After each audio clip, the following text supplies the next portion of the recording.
Otro día, otro invitado, en este caso, invitada extraordinaria, Miriam González, de Descifrando la Guerra, periodista y, bueno, especialista en la comunicación de conflictos militares y del espacio postsoviético. ¿Qué tal, Miriam? ¿Cómo estás?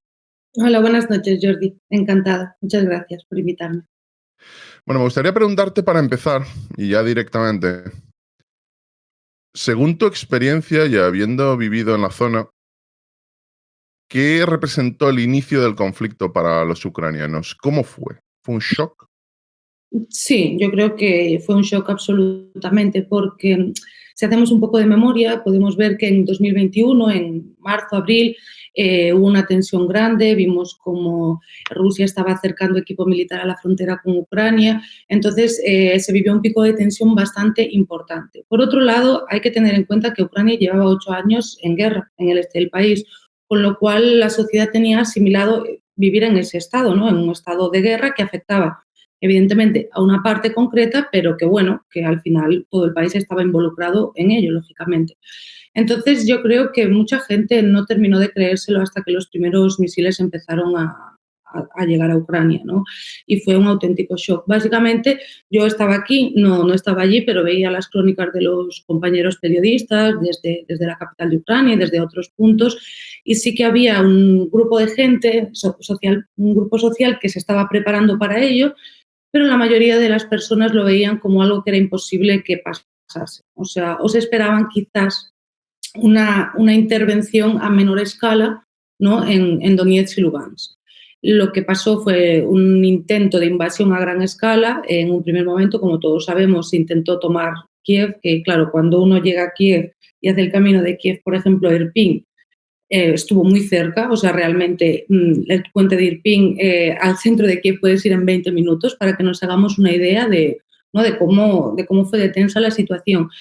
Pero bueno, o sea, pasado ese momento de shock, creo que mucha gente se ha tenido que acostumbrar a eso, debido a que hay zonas de Ucrania donde hay una relativa calma. Evidentemente, nunca puedes estar tranquilo, no hay zona de Ucrania que esté en paz, no hay zona de Ucrania que esté libre de que caiga un misil, pero hay otras que lo viven de manera bastante más grave, ¿no? Pues, por poner un ejemplo, la ciudad de Kharkov, por ejemplo, que desde el inicio de la invasión rusa, pues ha frenado la invasión y ha estado, bueno, bombardeada a diario, ha sido bombardeada a diario.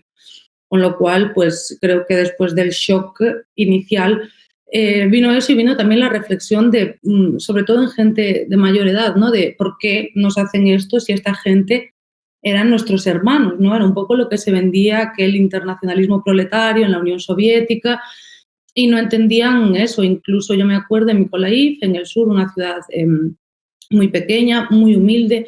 Me acuerdo de que una noche pues tiraron porque, bueno, Rusia tira misiles, mandan misiles y caen donde caen. Algunos sí que son y que van a dar infraestructura crítica, pero otros no. Y me acuerdo de un señor que acababa de perder su casa, estaba medio en shock y me decía, pero si yo combatí con los rusos en Afganistán, o sea, ¿qué es esto? ¿En qué momento pasó esto? Con lo cual creo que es un shock a muchos niveles, ¿no? Y emocional, sobre todo. Has dicho varias cosas que me gustaría acotar muy rápido para que la gente lo entienda. Es cierto, o ya sabéis mi posición, que el conflicto no está yendo muy bien para Rusia, pero podrían haber sido las cosas muy distintas si la batalla de Hostomel el aeropuerto de Hostomel no está muy lejos de Kiev, para nada. Si ese aeropuerto las cosas hubieran ido de forma distinta, ahora estaríamos contando algo muy diferente. Yo creo que si la teoría de Hugh Everett de los mundos paralelos es cierta, en otro universo ha ocurrido algo muy distinto. Pero ya que has contado todo esto, me gustaría preguntarte cuál era la visión que tenían los ucranianos de Rusia antes de que empezara el conflicto. Porque has hablado de que, oye, si son nuestros hermanos, son nuestros primos. Somos eslavos del este. Bueno, a ver, esa es una pregunta muy complicada porque, claro, las sensibilidades con respecto a Rusia son muy diferentes en función de la zona geográfica de Ucrania en la que estés. Lógicamente, una persona de Lviv, va a tener una opinión de Rusia muy diferente a una persona, yo qué sé, de Odessa, ¿no? Realmente creo que hay que distinguir una cuestión, ¿no?, que es la política o lo que puedas opinar del sistema político ruso, de los dirigentes de Putin, y otra cuestión es las relaciones familiares que hay, porque muchísima gente tiene familia en Rusia o son descendientes de rusos. Entonces, claro, eso es bastante complicado. Había gente, a ver, por ejemplo, la palabra prorruso, a mí es algo que me llama mucho la atención, cómo la palabra prorruso cambió desde 2014 y cómo volvió a cambiar ahora con la invasión. Si bien antes en Ucrania se le decía prorruso a aquellas personas, antes de 2014, del Maidán, que de alguna manera pretendían que Ucrania estuviese más vinculada a Rusia y menos vinculada a Occidente a nivel de organizaciones internacionales, después se cambió radicalmente, ¿no? Porque, bueno, evidentemente hubo ciertos motivos para ello, ¿no?, como fue la guerra en el este de Ucrania y la anexión de Crimea. Pero ahora mismo ya es casi una acusación muy seria, ¿no? Entonces, claro, yo creo que todavía estamos en una etapa emocional, lógicamente, porque hay una invasión en curso, porque sigue habiendo ataques, porque hay personas que siguen muriendo, porque la situación económica en el país está más complicada. Entonces, creo que son momentos difíciles para evaluar cómo ha sido ese cambio, ¿no? Porque venimos de varias fases, venimos de 2014, que ya hubo un cambio importante, y venimos ahora con esta guerra. Claro que imagino que a día de hoy todavía hay gente prorrusa en Ucrania. O sea, es evidente. Y lo vimos con muchos políticos que decidieron colaborar con las fuerzas de ocupación rusa, ¿no? Pero creo que ha habido un cambio bastante grande. O sea, eso es como, por ejemplo, yo pasé mucho tiempo en Kharkiv, pasé casi 2 meses allí.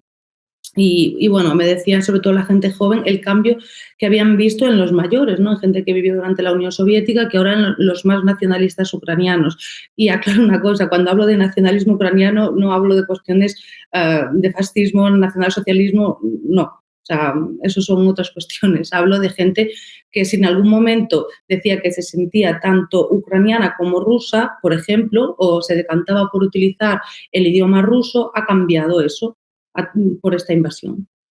Entonces, bueno, y creo que también, otra cuestión importante, creo que también parte de la sociedad ucraniana se sintió defraudada por la sociedad rusa al no ver una mayor oposición contra la guerra.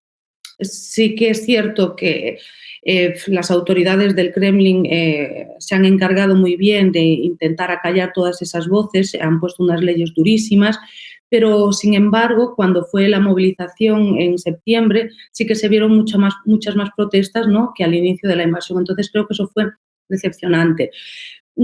A nivel de la gente con sus familias de Rusia, ¿no?, que me contaban que, pues imagínate, están cayendo bombas y estás hablando con tu tía que está en San Petersburgo, muchos o no hablaban directamente del tema de la guerra, cosa que es bastante complicado, otros dejaron de tener relaciones con su familia, no se hablan, y también hay casos de rusos que se sentían pues como muy avergonzados y bueno, pero tampoco son los culpables de ello, ¿no? Sé que es un tema muy manido, pero te tengo que preguntar por él. Dime. Esto no lo teníamos No, pues, hablado, no lo hemos... Porque claro, como has sacado la pelota ahí, la voy a bajar con el pecho y ya te lo planteo. Am, ¿Te has encontrado con muchos nazis en Ucrania? no, yo no, la verdad. O sea, que evidentemente hay gente en las Fuerzas Armadas que sí tenga esa ideología, sí, pero también la hay en muchos otros países. O sea, es que este tema es súper complicado de hablar porque hemos visto que durante años sí que había una cuestión latente en Ucrania, ¿no? El Estado quizás no lo ha hecho de la mejor forma, pero que un grupo o unas minorías o unos grupos pequeños de personas tengan cierta ideología no implica que toda la sociedad ucraniana tenga esa ideología. De hecho, la mayoría lo rechazan y tienen como mucho miedo de eso, porque es decir, o sea, a mí me lo decía una chica, ¿no? Me decía, yo soy nacionalista, yo amo mi país, pero yo no soy nazi. O O sea, no tiene nada que ver una cosa con la otra. Ella me enseñó la Universidad Karantin, que es una de las más antiguas de Ucrania, fundada durante el Imperio Ruso, y allí tenían a un lado un monumento, una placa donde conmemoraban a los estudiantes de esa universidad que lucharon contra la ocupación nazi, y al lado otra en la que conmemoraban a todos los jóvenes estudiantes universitarios que murieron en el conflicto en Donbass.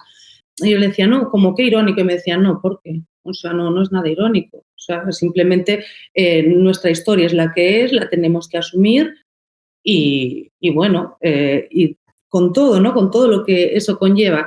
Hay una cuestión estética importante, o sea, que yo me he dado cuenta allí. Y hay una cuestión que a lo mejor es más de moda que no de profundamente nazi. Y creo que es por una oposición a Rusia. Es mi percepción. Evidentemente no estoy minimizando ese problema porque creo que lo hay en muchos estados, también en Rusia lo hay. Que a veces En Rusia es que como empecemos a hablar de eso. claro, quiero decir, o sea, se habla de Azov de una manera, pero pocas veces veo a esa gente que evidentemente menciona Azov, no habla de Rusich, por ejemplo. Claro, o sea, entonces ahí veo como un poco, ¿no? Como una doble vara de medir.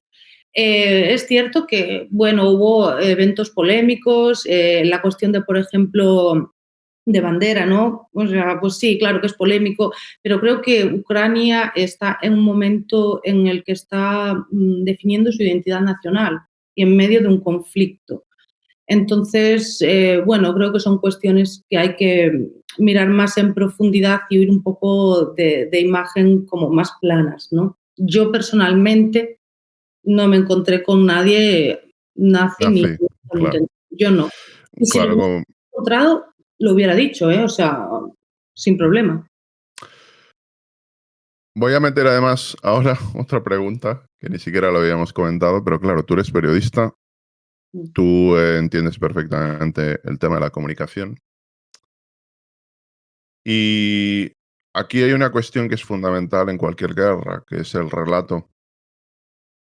En muchas ocasiones se analizan los programas sueltos, el al rojo vivo ruso, y se trata como algo enloquecido, pero claro, ese relato es enloquecido quizá para alguien que vive en Vigo o que vive en Jaén, pero para alguien que vive en Donetsk o para que alguien que vive en Rostov-on están enloquecidos.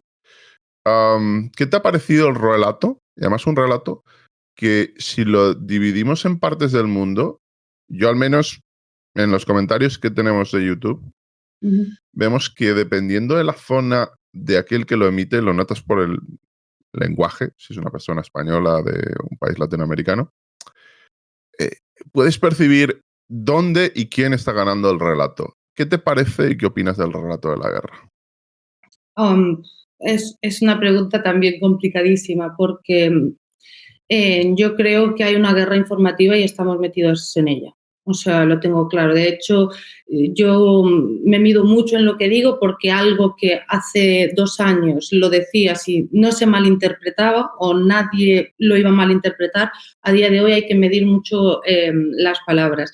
Evidentemente, yo considero, y esta es una opinión personal, que somos parte de ese conflicto informativo. No quiero decir que todo sea propaganda, yo creo que se hacen muy buenos trabajos periodísticos, pero hay una parte de la propaganda que ahí está, por el lado ruso, por el lado ucraniano, lógicamente, por el lado de la Unión Europea, por el lado de los aliados y bueno, es algo que siempre se ha hecho, ¿no? De ahí está la cuestión de los informadores, de los periodistas, de ir un poco buceando entre eso y ver lo que es verdad y lo que no, y después también dejar a la gente que saque sus propias conclusiones, que me parece lo más interesante. Evidentemente, a veces vivimos en una burbuja occidental, o sea, y cuando te sales de ahí, pues sí que te sorprendes, pero bueno, es que la realidad a lo mejor de Sudáfrica, que hace poco creo que dijo el presidente como que la culpa de este conflicto era de la OTAN, o ese discurso de China de apoyo a Rusia, pero tampoco meterse mucho, vemos que, claro, es muy diferente. Pero es que es normal, es que ellos se enfrentan a realidades muy distintas. O sea, al final, una guerra en Europa es importante para nosotros. ¿Tiene efectos a nivel mundial en muchas cuestiones? Sí, evidentemente, pero a una persona de Burkina Faso lo que esté pasando ahora mismo en Ucrania es como que le queda demasiado lejos y tiene otros problemas inmediatos. Y la pugna por el relato también va más allá de nuestras fronteras. O sea, hemos visto la semana pasada, Lavrov ha hecho una gira por África, que yo creo que es un punto, nos vamos un poco, pero creo que es un continente que va a dar mucho que No, hablar.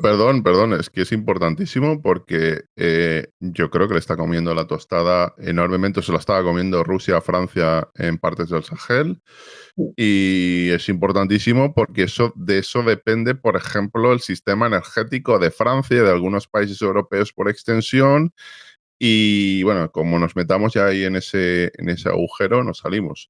Sí. Sí, entonces, bueno, vemos que hay unas relaciones históricas entre muchos países de África y la antigua Unión Soviética, que fue Rusia la que un poco capitanizó todo eso y lo está haciendo. Entonces, bueno, si ves, el otro día vi un tema sobre las opiniones en Nigeria, por ejemplo, si no estoy mal, de país si no me equivoco, y eran muy prorrusas, que diríamos aquí, ¿no? Entonces, claro, yo creo que el relato depende un poco de la importancia que se le dé a este conflicto. Yo creo que en países de América Latina, por ejemplo, no se le da la importancia que se le da en Europa. Y bueno, y de la visión que esos países tienen de Occidente, que hay muchas también cuestiones difíciles en las relaciones históricas que ha habido entre muchos países africanos o asiáticos con países occidentales. Entonces, bueno, creo que no sé si hay alguien que esté ganando la batalla del relato a nivel mundial, no sabría decírtelo. Creo que en Occidente sí, creo que en Occidente hay una opinión mayoritaria de apoyo a Ucrania y de repudio hacia la acción de Rusia, matizada, porque bueno, ya sabemos que hay de todo, ¿no? Hay gente, yo creo que hay fanáticos de ambos lados, y lo peor para mí es que son personas que no han vivido el conflicto y bueno, eso me parece un poco, porque cuando hay burlas, ¿no?, de soldados muertos de un lado o de otro, me parece de muy poca humanidad, por ejemplo. Eso es estremecedor, lo tratamos en el último episodio. La gente... A ver, yo entiendo que es muy fácil deshumanizar algo cuando es una simple imagen o es un vídeo de 10 segundos en TikTok. Pero cuando a alguien le han volado las piernas con una granada lanzada de un dron, que tú estés riéndote de su familia, cuando ahí hay 4 o 5 personas que su vida va a cambiar para siempre, eh, creo que hay personas que deberían sentarse y pensar 4 o 5 segundos antes de escribir nada. Pero bueno, has dicho algo que a mí me ha parecido clave y quiero volver. Has dicho, Ucrania está quiero utilizar la palabra exacta que creo que has dicho, está definiendo su concepto nacional en medio de una guerra. Claro, Ucrania es un país complejo porque históricamente tiene partes que formaron eran del Imperio Austrohúngaro. El mismo von Mises nació en Ucrania. Tienen partes que estaban unidas a Polonia, partes que estaban unidas a Rumanía, etcétera. No hablemos de Hungría, los mapas que han generado programas diplomáticos en los últimos meses. Una parte del este muy cercana a Rusia, que podríamos debatir, ¿qué es lo que podríamos debatir? De todo. La misma Ucrania que llega a, perdón, la misma Crimea que llega a Ucrania a través de un transfer en el año 54 de Khrushchev, está, y perdón por el paralelismo, pero está en una especie de guerra de la independencia española en el que un conflicto ante un enemigo exterior acaba galvanizando a toda la población y creando una unidad. Toda esa serie de diferentes entidades con historias separadas acaban confluyendo. Uf, es que eso solo se verá a futuro. Claro, ahora mismo yo creo que a nivel mayoritario sí, porque creo que desde la sociedad ucraniana se intenta que es una se interpreta que esto es una guerra existencial. Es decir, si pierden la guerra, se acaba Ucrania tal y como la conocían y se va a acabar la cultura, la historia en las zonas, ¿no?, que no controle Kiev. Pero Ucrania, como tú has dicho, es compleja, es diversa. Hay muchas minorías, no solo la minoría rusa étnica, ¿no? Hay una minoría búlgara, hay una minoría de moldavos, hay una minoría de húngaros. Entonces, esa gente tiene que encajar en el Estado porque son ucranianos también, es decir, y yo no sé hasta qué punto los políticos de Kiev, venga quien venga, conseguirán aunar todas esas sensibilidades, porque ahora mismo estaba leyendo que el ministro de Exteriores húngaro se está quejando en el Tribunal de Derechos Humanos por las leyes que han impuesto desde Kiev por la minoría húngara, ¿no? También antes de la invasión, Polonia se quejaba, Moldavia se quejaba, Rumanía se quejaba. Entonces, yo no soy tan optimista, la verdad, porque la propia posición geográfica de Ucrania, como tú has resumido, es compleja, o sea, lo ha sido históricamente. Entonces, siempre va a haber intereses por parte de otras potencias, por parte de otros actores, y creo que a Ucrania y a los ucranianos en general se les ha dejado muy poco espacio para que ellos mismos arreglen sus problemas. O sea, es como si ahora mismo, ¿no? Por poner un paralelismo, tienes a Francia apoyando a Cataluña, yo qué sé, a Reino Unido con el País Vasco, a Portugal aquí en Galicia, ¿no? Y entonces es como mucho más complicado si estamos nosotros solos y entre nosotros pues nos arreglamos. Pues lo mismo pasa en Ucrania. Y además es un país muy joven como Estado, son 30 años. O sea, y estas cuestiones son complicadísimas. Se tarda muchísimo tiempo en solucionar, en comprender, en llegar a una visión común, ¿no? De lo que es el ser ucraniano, lo que debe integrar ese ser ucraniano como para saber lo que va a pasar. Evidentemente, y perdona que me extiendo mucho, evidentemente sí que creo que ahora mismo hay un sentido de unidad, pero por oposición a Rusia y a una invasión. Yo no sé lo que pasará en el futuro, la verdad.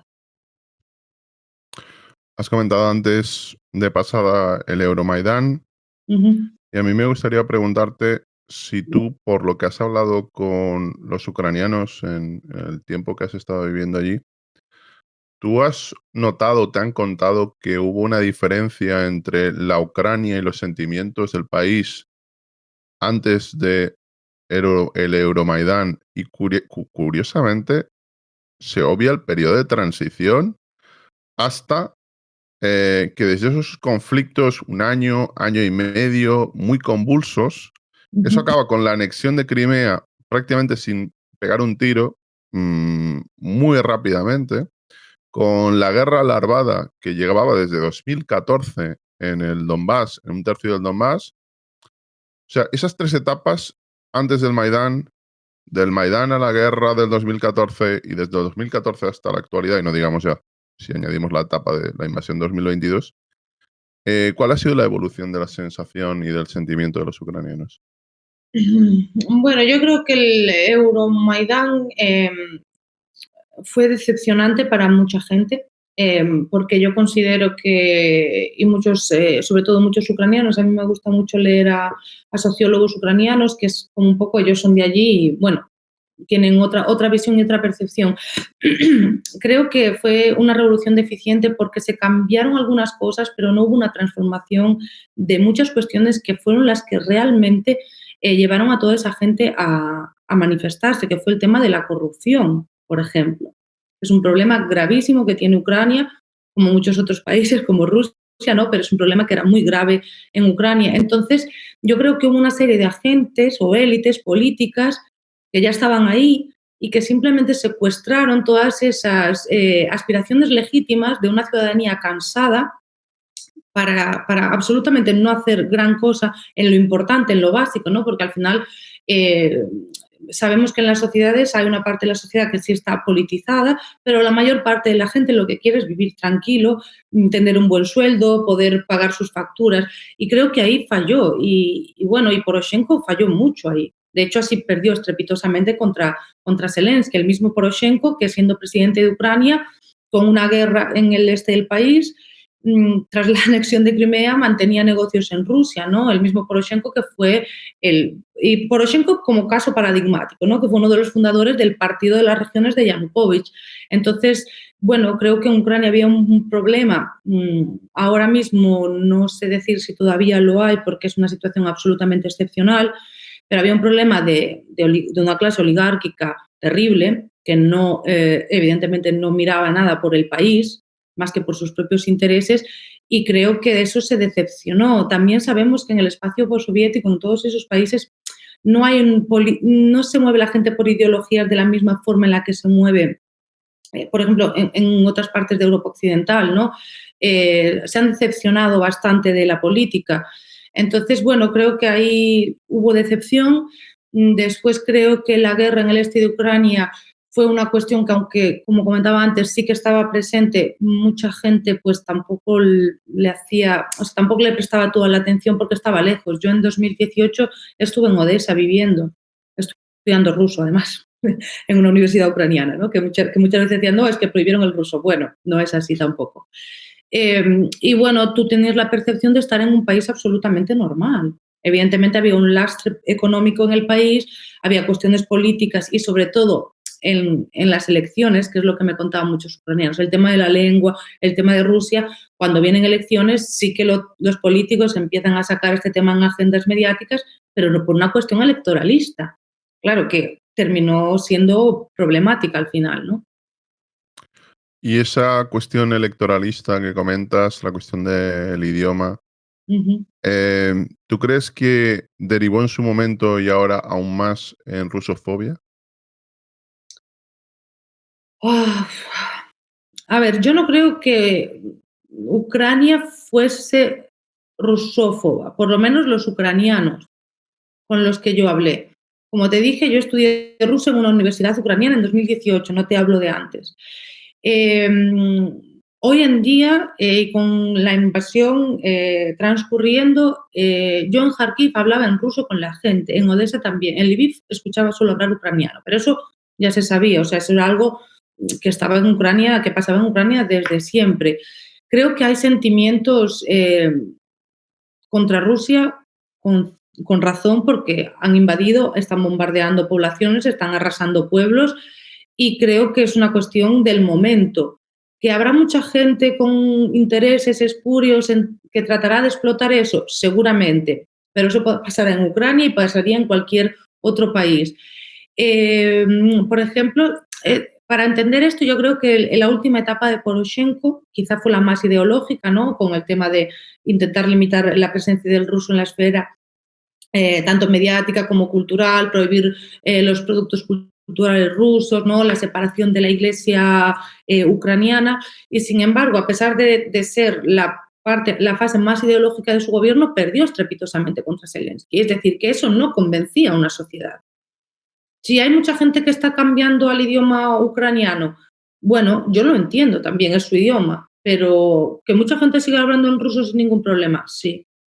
O sea, es que no sé, en Kiev, en Odessa, porque bueno, Odessa tradicionalmente se habló siempre ruso, en Kharkiv. O sea, está bombardeando Rusia, bombardea justo al lado de murales de la Unión Soviética que todavía están, a pesar de que en 2015 también Poroshenko hizo efectivas unas leyes bastante polémicas en Ucrania, en según qué zonas, ¿no? Sobre la descomunización, ¿no? De eliminar todos los símbolos de la Unión Soviética, comunista, se prohibió el Partido Comunista, pues siguen estando. O sea, lo irónico para mí de esta guerra es ver edificios con emblemas todavía de la Unión Soviética bombardeados por Rusia, ¿no?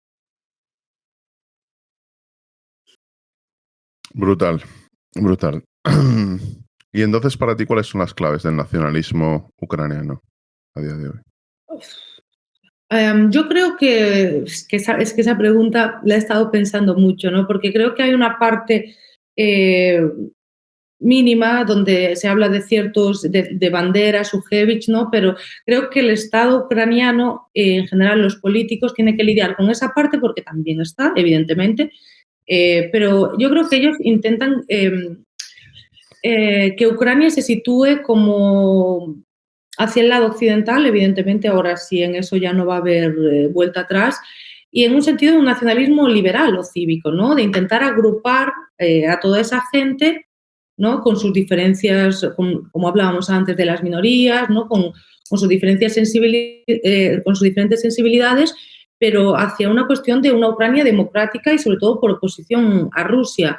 La cuestión es si eso va a calar en un país que ha vivido el trauma y está viviendo el trauma de una guerra y de la que todavía no sabemos cómo terminará, pero termine como termine, Ucrania va a quedar destruida económicamente, va a ser muy complicado para el país, va a ser dependiente otra vez, ¿no? Si va a estar dependiente otra vez de Occidente. Entonces, habrá que ver cómo todas esas ideas que a priori deberían ser buenas y positivas para Ucrania, a ver cómo las encaja la sociedad, ¿no?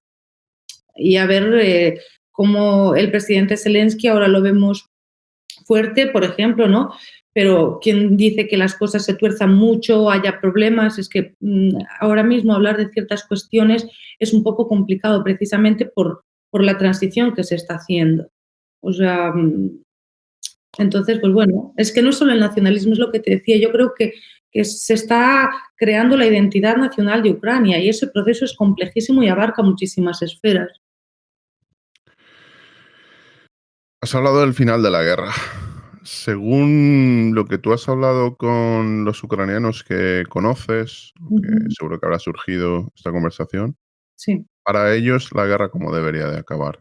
Y no me refiero únicamente a un deseo, evidentemente queremos todos que en la Marvel acaben ganando los Vengadores, acabe consiguiendo sus sueños el protagonista. No quiero ponerme superficial, pero evidentemente eh, a veces hay una diferencia entre el deseo y las líneas mínimas que son innegociables. Según tu opinión, ¿qué es innegociable perder para los ucranianos a día de hoy al acabar la guerra? Eh, es que depende, es que claro, yo creo que como deseo, que es lo que tú dices, ellos y si se les da armas y si se les sigue manteniendo la ayuda, ellos intentarían tomar Crimea de nuevo, o sea, que Crimea volviese a ser ucraniana, sobre todo la gente que está combatiendo. Yo creo que, por ejemplo, en el estado actual de las cosas, ahora mismo, ¿no? Una negociación de paz y que el territorio que está ocupado por los rusos se quede para Rusia sería una línea roja total. O sea, eso sería inaceptable, perdón que te interrumpa. Que la guerra acabe tal como están ahora las fronteras. De hecho, si no te importa, porque justamente quería discutir esto con imágenes, que es la mejor forma de hacerlo. Al final del día, explicar estas cosas no tiene nada que ver como verlo directamente. El mapa de la división, del control del conflicto, veis las zonas rosas, que son las que continúan estando bajo control de Rusia. Veis las dos partes del... uno es prácticamente la totalidad del Oblast de Kharkiv, que ha sido recuperado por Ucrania. Vemos la margen occidental del río Dnieper en su desembocadura en el Oblast de Kherson, que ha sido también recuperada por Ucrania. Vemos que sigue habiendo partes de no solo Kherson, también Zaporozhye, vemos Donetsk y vemos Lugansk, pero claro, tú dices que esto es inaceptable. Yo creo que sí, yo Sí. creo que sí, pero claro, depende mucho de si de cómo estén las capacidades ucranianas en ese momento. Evidentemente, si no tienen la capacidad de seguir empujando a los rusos, es que no va a quedar otra que aceptar o claudicar, ¿no? Dejar esas zonas. Yo creo que, volviendo al 22 de febrero, al 22 de febrero de 2022, esas fronteras quizás y no ahora, porque evidentemente en Ucrania y los ucranianos todavía quieren seguir luchando y tienen armas para hacerlo, que es lo más importante. Yo creo que en un momento dado eso podría ser aceptable, por lo menos por los políticos ucranianos, creo, pero muchos con los que yo he hablado, gente que lleva desde 2014 peleando, decían que no puede haber ningún tipo de concesión, ni ningún tipo de negociación, que si a Zelensky se le ocurre negociar algo con Putin, de hecho se aprobó una ley en Ucrania que impide la negociación con la Federación Rusa mientras Putin sea presidente, ¿no? Con lo cual, pues bueno, ya a nivel legislativo sería imposible, pues bueno, que Zelensky saldría del poder. Claro, Entonces, esto es muy, muy, muy interesante. Esto conecta con una de las últimas charlas del ex asesor o ex mano derecha o ex una de las manos derechas de Zelensky, de Alexei Alperovich, que comentaba justamente eso. Y es que a Ucrania la dirigencia le ha prometido que va a recuperarlo todo, que básicamente por lo único que, bueno, podrían aceptar a una solución subóptima sería por Crimea, pero incluso el Donbass, y he dibujado aquí las fronteras de 2014, para que la gente pueda ver a lo que te estás refiriendo cuando hablabas de volver al 23 de febrero Ujú. de 2022. Claro, ¿y qué ocurre si eso que se ha prometido a la población, que entiendo que es lo que se debe hacer cuando tú vas a una lucha, no puedes decir, oye, pues júgate tu vida y si no, no, tienes que prometer que, oye, aquí vamos a poner toda la carne en el asador y vamos a ir para conseguir el máximo. Y luego ya veremos si las cosas salen bien o salen mal. Creo que esa es la actitud correcta en cualquier aspecto de la vida. Tú Sí, das el 100% de ti mismo. Pero claro, a veces, aunque des el 100% de tú mismo, las cosas no salen perfectamente. No sacas 10 en el examen, no te llevas la medalla en el evento deportivo, ni ganas el concurso de piano. Entonces, ¿qué está en peligro? ¿Tú crees que está en peligro, como aquí decía Lucas Martín, y recordaba el caso de Churchill? Churchill acaba la Segunda Guerra Mundial y pierde, se va, se tiene que ir.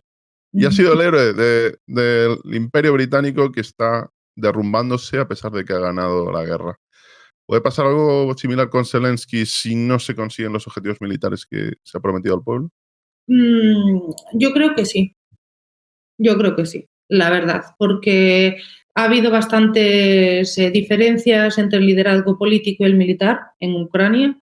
Sasluni, que es el general, bueno, el jefe del Estado Mayor ucraniano, muchas veces ha acatado decisiones políticas a sabiendas de que no era lo mejor a nivel militar, porque hay que recordar que Zelensky es un actor. Zelensky entiende mucho de comunicación, pero claro, o sea, cuando intentas hacer un equilibrio entre las dos y eres tú el que manda, siempre vas a tirar más hacia un lado, ¿no? Que hacia el militar. Y se ha rumoreado mucho eso. De hecho, bueno, hemos visto hace poco, hace unas semanas, como el número 2 de la oficina del presidente se ha retirado. Estamos viendo cambios de personal. Evidentemente, de cara a la galería se mantiene una unidad como tiene que ser y lógicamente porque el país está en guerra, pero si empieza, como si empieza a fallar en Rusia, ¿eh? O sea, es decir, es lo mismo. Es que si Rusia empieza catastróficamente a perder más territorio, a perder más gente, a perder armamento, o sea, claro, ¿cuál es la salida de Vladimir Putin? ¿Qué le espera a Vladimir Putin, no? O sea, es que eso creo que pasaría en cualquier conflicto, sobre todo después de las posiciones maximalistas que ambos han puesto sobre la mesa. Que por el lado de Ucrania es lo que tú dices, yo también lo entiendo, lógicamente. Si vas a luchar, si te han invadido, te han salido las cosas bastante bien, porque hablamos de que se decía que Kiev caería en 2 días, ¿eh? Lo decía incluso la inteligencia occidental. Así es, así es. Y bueno, y Bakhmut, o sea, yo me acuerdo que estaba en julio, estaba en Kiev y decían ya que Bakhmut iba a caer. Bueno, estamos en febrero de 2023. Bakhmut todavía sigue controlado por Ucrania. Sí, en una difícil situación, pero quiero decir que les ha costado muchísimo, ¿no? Y no hablamos de unas grandes extensiones de territorio que estén tomando. O sea, básicamente Rusia ha perdido muchísimo. O sea, la única capital provincial que había conseguido tomar, que estos son se tuvieron que retirar. Lo mismo pasó en Kharkiv, ¿no? Entonces, bueno, va a ser complicado explicar tanto a la sociedad rusa como a la ucraniana, evidentemente cada una en su, si las cosas no salen bien. O sea, es que, claro, ahora mismo si el presidente ucraniano se ve en la tesitura de que Occidente empieza a cortar la ayuda, ¿no? De que es que eso es fundamental, vaya, porque Rusia no depende de eso. Rusia tiene sus fábricas, tiene su producción, pero Ucrania sí. Y se ve en la tesitura de tener que negociar o hay presiones para que negocie porque las puede haber, pues ¿cómo vas a explicar eso a la gente? ¿Cómo vas a explicar eso a tus soldados, ¿no? Que han dado la vida por esto. Entonces yo creo que va a ser complicado para Zelensky, claro que sí. Aunque también depende de cómo se dé la situación, de cómo lo cuente y de si otras figuras que podrían intentar, bueno, que él se fuese o tener una mayor influencia en la política ucraniana, las posiciones que tengan, ¿no? Pero claro que va a ser complicado también para Putin, ¿eh? Has hablado de Vladimir Putin, has hablado del Kremlin, Ujú, pero claro, aquí hay un aspecto que conviene meter en la conversación. Y es algo que ha estado sobrevolando el conflicto bastante, ¿eh? Lo siento, pero no quiero ser sensacionalista, ujú, pero es que lo hemos visto y justamente es algo que normalmente jamás hay que hacer porque este tipo de cuestiones tienen valor en la medida en que no forman parte del juego. Eso siempre ha sido así desde que estamos en un mundo, diría, multipolar o de multicontrol. Y entonces tengo que meterme me tengo que meter literalmente en esto. uf, ya. La ¿Hay cuestión del miedo? sí, yo creo que es una posibilidad que está sobre la mesa. O sea, desgraciadamente sí. Yo me acuerdo cuando hubo el ataque al puente de Crimea, que yo justo acababa de llegar a Odessa. Claro, desde aquí las percepciones son muy diferentes, pero desde allí lo que me dijo un profesor de Relaciones Internacionales ucraniano, me dijo, si hay un momento para utilizar las armas nucleares, es este.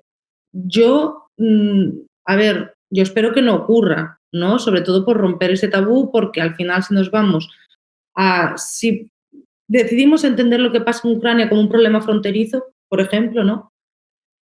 Y utilizamos el recurso nuclear para arreglar este problema fronterizo, aunque no vaya a tener, hay muchos otros países que podrían decir, bueno, ¿por qué no? O sea, India, China, o sea, Pakistán, India, no sé. Claro, que la posibilidad está ahí, sí que lo está. Y además, bueno, en esto ahí sí que hay gente mucho más especialista que yo, pero por lo que yo he leído, o sea, Rusia no descarta el uso primero de armas nucleares, o sea, No, eso perdón, se ha tiene... amenazado. Para mí eso no fueron amenazas veladas, fueron amenazas expresas. Sí, Hay miedo en Ucrania a la posibilidad de que, bueno, el intento de ocupar Crimea pudiera desencadenar sí, un bombardeo nuclear, ¿o no hay miedo a eso? sí, sí que hay, sí. Evidentemente, es lo que hablamos, la gente no piensa todos los días, pero cuando hablas con gente que sí está metida en la cuestión de la guerra, pues de todos, ¿no? Pues yo que sé, profesores universitarios, periodistas, evidentemente hay miedo. Pues que yo también lo tuve. Quizá por llevar mucho tiempo en el país y por estar no con esa tensión, pero yo creo que sí, claro que veríamos qué utiliza, cómo lo utiliza, porque tampoco es tan sencillo, ¿no? Tampoco es una cosa tan fácil, pero que la amenaza es muy real, sí, que podría llegar a pasar, pues en función de la circunstancia y del contexto también. O sea, ojalá no pase, porque es eso, no es solo que pase ahí, que también que es gravísimo, sino el precedente que sentaría esto. Hemos hablado de todos los problemas que tiene Ucrania, hemos hablado de la corrupción, de cómo ha afectado a la guerra, del shock. Entiendo que debe haber causado además estrés postraumático en muchísima parte de la población, porque no hablo ni siquiera de las personas que han tenido víctimas en sus familias. No sabemos ni siquiera el número de cifras verdaderas del conflicto. Para mí, y eso es algo que yo no puedo afirmar que es el dato correcto, pero conociendo un poco a los nórdicos y habiendo vivido allí, diré que voy a seguir los datos del líder de los ejércitos de Noruega, que afirmaba que han muerto 30.000 civiles ucranianos y que ha habido, creo que decía, 100.000, 120.000 bajas que no muertos entre los militares ucranianos y 170.000 entre los militares rusos. Eso significa que debe haber más o menos 30.000 muertos civiles, puede haber 100.000 muertos y heridos, porque normalmente es un ratio de 3 a 1. Ujú. podríamos hablar de 100.000 civiles heridos o muertos, 130.000 militares heridos o muertos. ¿Os imagináis un país más o menos con la población de España que tiene en unos meses 200 o 300.000 personas muertas o heridas gravemente? ¿Cuántas personas vosotros conoceríais que han perdido un brazo, han sido muertos, están inválidos o se han quedado ciegos? Y no solo eso. Si no han quedado heridos, ¿cuántos de esas personas no les ha estallado 3 calles más abajo un misil? O les rompió las lunas del coche la onda expansiva. O están estudiando y tienen 14 años y tienen que irse por las sirenas al metro a hablar con sus profesores. Todo ese estrés postraumático, ¿cómo lo están llevando los ucranianos? ¿Se está trasladando a querer emigrar del país o simplemente es algo por el que hay que superar? Los hombres a partir de 18 años no pueden salir del país, o sea, eso ya lo sabemos. Esas imágenes que vimos en el principio de la invasión, de la gente saliendo de Ucrania, de los civiles, ya no hay. La gente se acostumbró a ello. Evidentemente hay zonas, es lo que te dije antes, hay zonas en las que puedes más o menos llevar una vida medianamente normal, hay otras en las que es a diario, ¿no? Pero mucha gente que salió, no salió porque quisiese, salió y a una condición mucho peor como refugiada en Europa.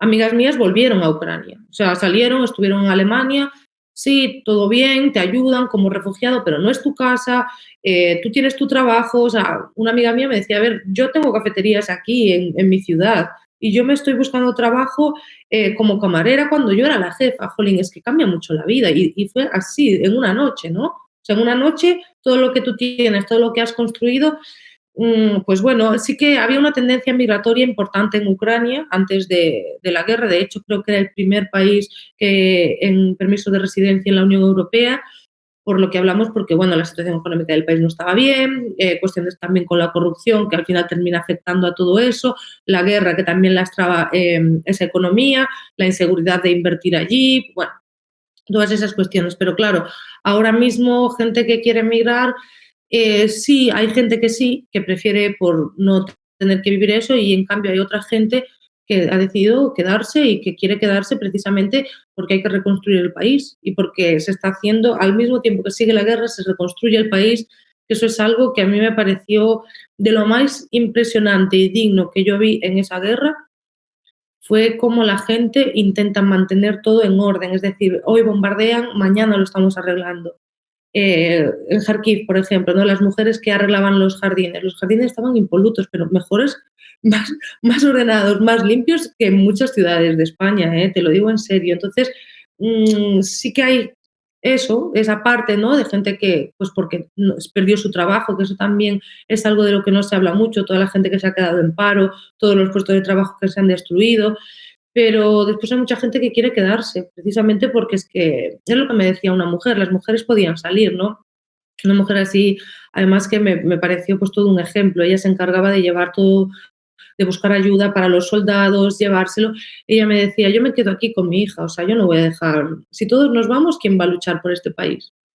Y luchar no es solo estar en el frente, luchar implica muchas otras partes de la vida, ¿no? Como es eso, como es hacer redes de camuflaje, como es llevar comida a los soldados, ¿no? Es una serie de cuestiones que también son importantes.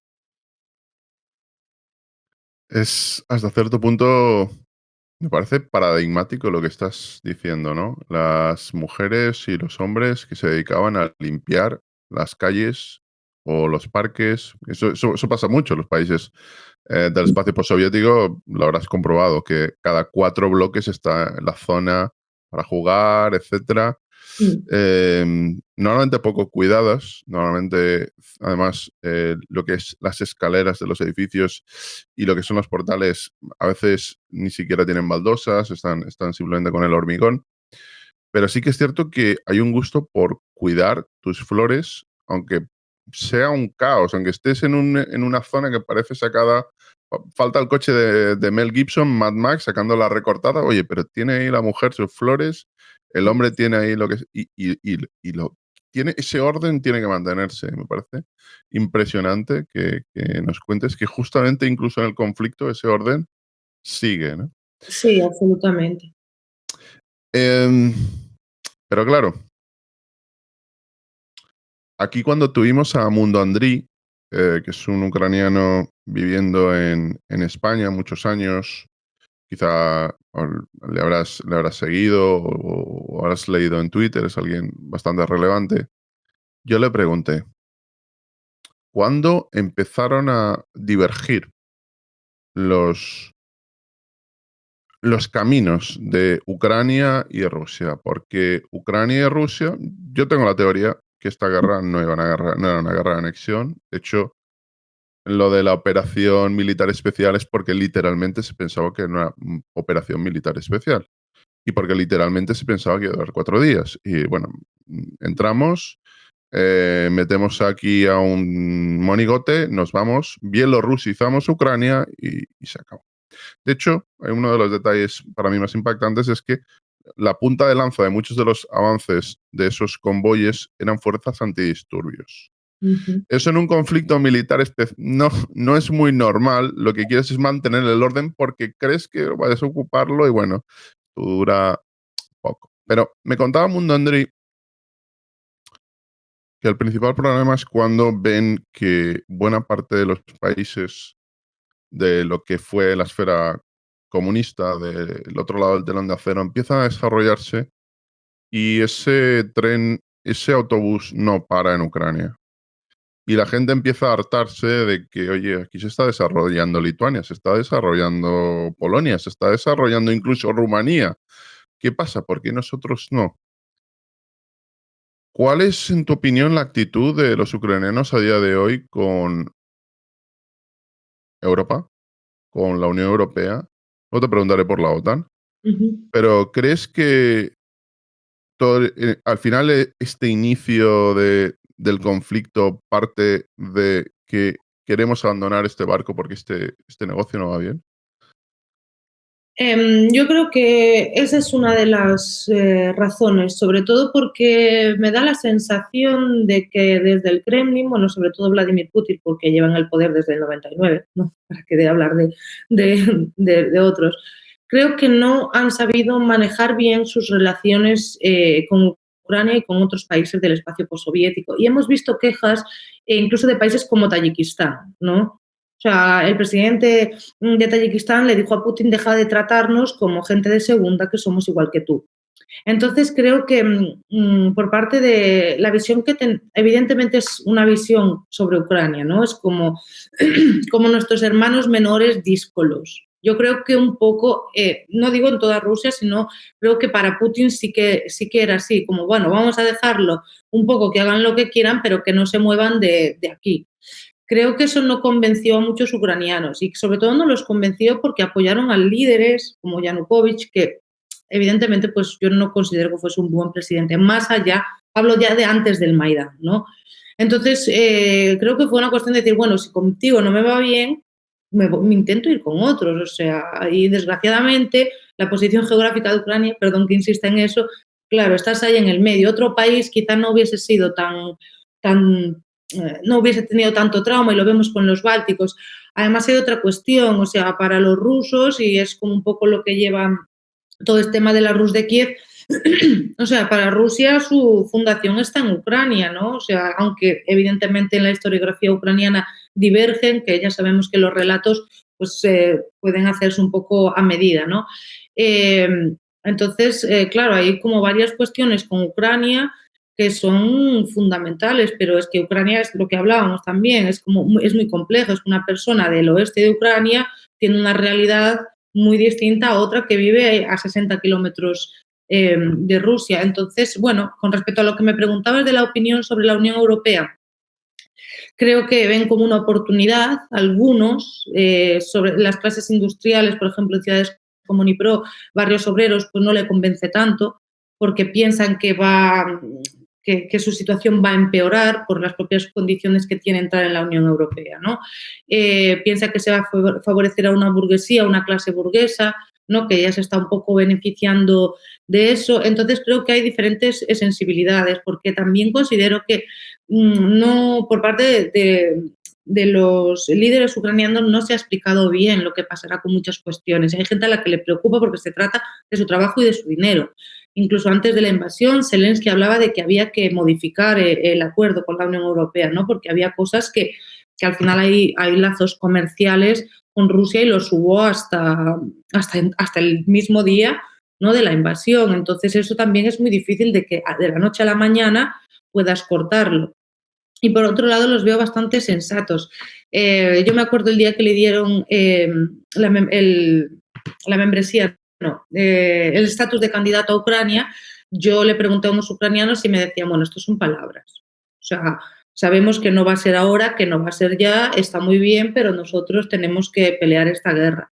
Con lo cual creo que están agradecidos, sí, por la ayuda que se está mandando, evidentemente, pero bueno, creo que están ahora mismo en una cuestión para ellos que es más importante, que es la guerra. O sea, así, lo creo así. Bueno, y te tengo que preguntar, evidentemente, no diré que es el elefante en la habitación, creo que es el Tyrannosaurus Rex en el cuarto de baño. Eh, la OTAN, Ucrania y la OTAN. Bueno, digamos que a lo largo de los años y desde la independencia de Ucrania ha ido cambiando. Ahora mismo creo que en las últimas encuestas un 86% de los encuestados querían formar parte de la OTAN y es lógico. O sea, es que quizás la garantía es que se percibe así. Si tú estás en la OTAN tienes la garantía de que Rusia no te va a atacar, de que esto no va a volver a pasar, porque ya vimos lo que pasó con los acuerdos de Minsk, vale, nunca llegaron a implementarse. No voy a entrar en por qué no, ¿no? Pero si tú estás en la OTAN, sabes que no te van a atacar. O sea, Lituania no vemos, o sea, a los bálticos no los ataca. ¿Por qué? Por eso. ¿Por qué Finlandia y Suecia ahora están intentando entrar en la alianza? O sea, y lo ven como además los aliados son los que le están dando armas. Sí, evidentemente Estados Unidos es el principal proveedor, pero todos los aliados pues están a una en eso, ¿no? Con sus diferencias y con sus reticencias en algunos casos, pero bueno, sí. De hecho, hoy Stoltenberg dijo que Ucrania será parte de la alianza después de la victoria. Me parece bastante interesante.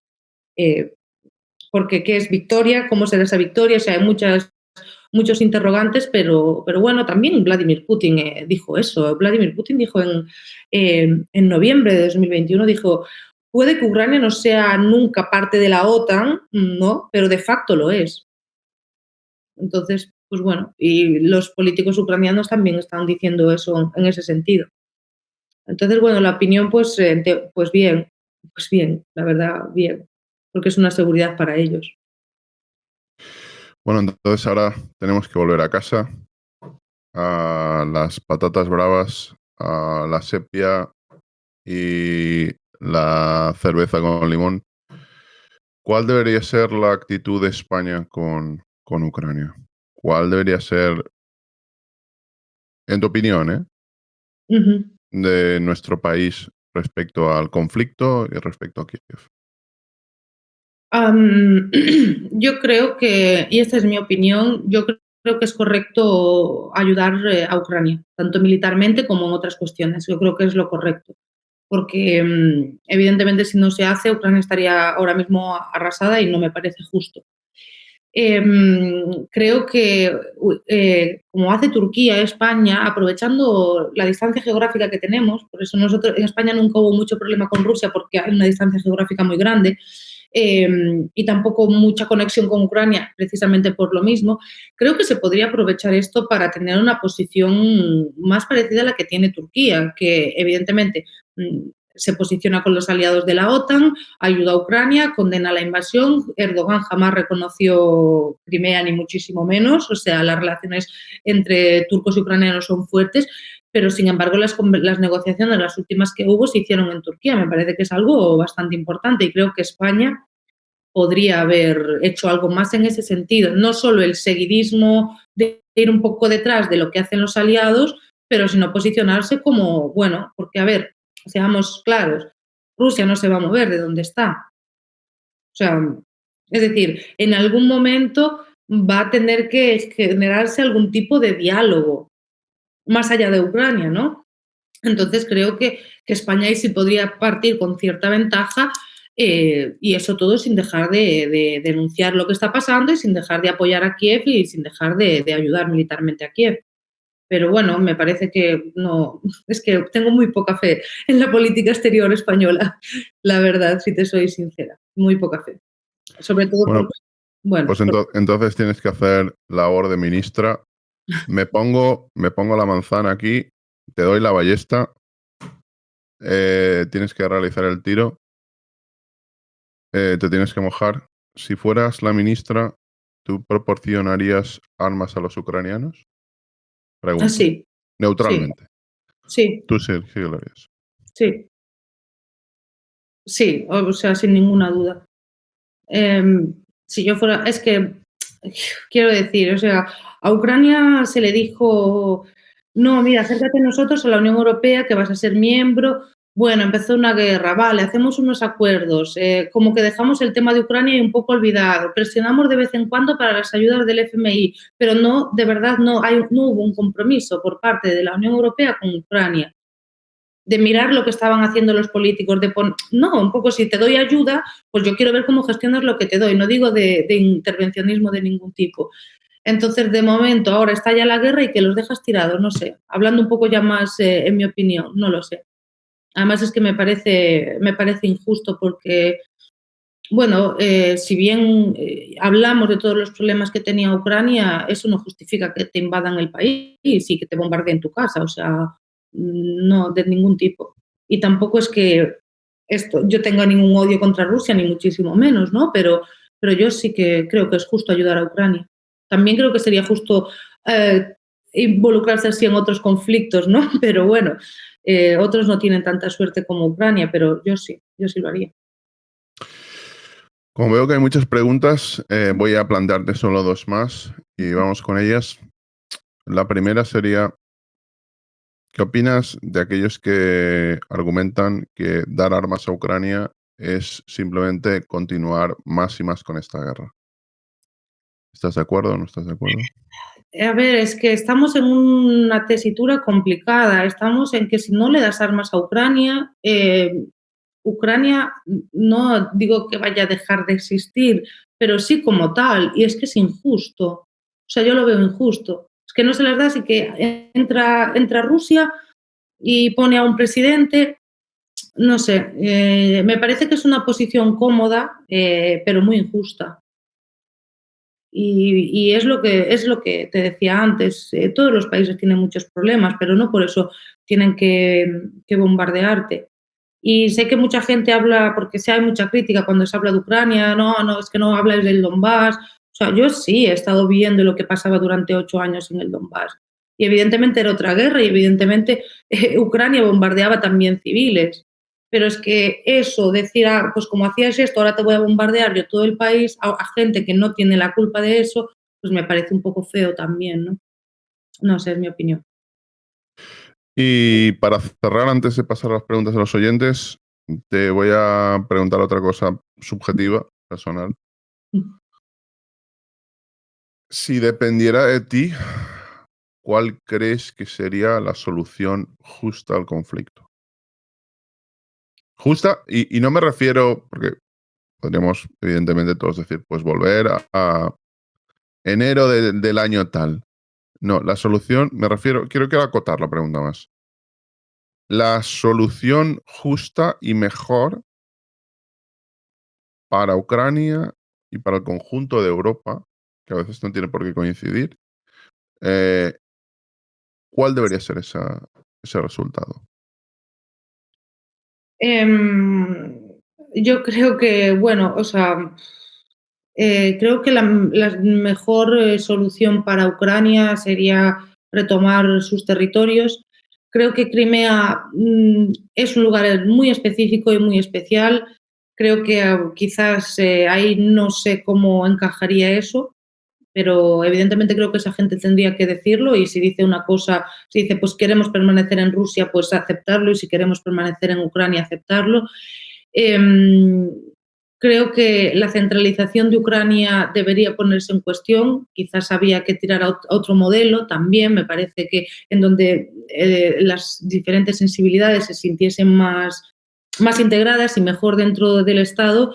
Y Perdón que te interrumpa, perdón que te interrumpa, pero justamente me llama la atención lo que has dicho, porque otra vez voy a sacar aquí a Oleksiy Alperovich, comentaba que mucho cuidado, y estamos hablando de la mano derecha de Zelensky hasta enero, no hasta el año que ganó las elecciones, no, enero de este año 2023, dice, mucho cuidado con ahora colocar una política de exterminio de lo ruso, porque en Rusia viven 4 millones de personas de origen ucraniano, que son rusos. Mucha gente se puede ir mañana a Rusia. Y Ucrania puede perder 2 millones de personas. Ucrania no está para perder 2 o 3 millones de personas en el futuro, especialmente en zonas del este del país que van a estar arrasadas, con gente que va a tener familiares, como has dicho, en San Petersburgo o en Rostov o en Samara o en Moscú, y se va a poder ir. Me gusta que hayas comentado eso, porque una política extremadamente dura contra todo lo ruso puede ser completamente perjudicial para el país. Pero bueno, perdón por la interrupción. No, sí, estoy de acuerdo contigo. O sea, al final, o sea, Ucrania, la Unión Soviética hizo con sus sombras, que hubo muchísimas, pero también hubo luces. O sea, es lo que dicen ellos. O sea, cuando Putin habla de la victoria, no solo fue una victoria de Rusia. Ahí hubo muchos ucranianos que pelearon para expulsar a los nazis, igual que bielorrusos, bueno, kazajos, etcétera, ¿no? Entonces, creo que es un poco acomodarse con su pasado y pensar en el futuro, pero de una manera integrando, porque si no va a ser muy difícil, porque es que si lo que vimos en el Donbass durante estos 8 años era por sensibilidades y por cuestiones así, si continúas en ese camino centralista y de tratar, que no digo que lo esté haciendo, ¿no? Pero y de tratar de imponer lo que es ucraniano, esto no es ucraniano, pues me parece que no va a acabar bien. De hecho, yo le he preguntado a gente por qué continúas hablando ruso, ¿no? O sea, y me decían, porque Putin no es el dueño de este idioma. Entonces, bueno. Me parece una excelente respuesta, y como es excelente y hay que acabar siempre arriba, vamos a vuestras preguntas, chicos. Recordaros que estamos con Miriam González, Mir_Medeiros en Twitter. Chicos, si habéis aguantado hasta aquí, es porque os está gustando el programa. Os recomiendo que la sigáis para información excelente de Ucrania y de todo el espacio postsoviético. Vamos con la primera cuestión, y por cierto, también suscribíos que ayer llegamos a los 10 millones de visualizaciones en YouTube, solo llevamos 8 meses, venga, suscribiros también aquí. Vamos con la primera cuestión de Antonio Roma.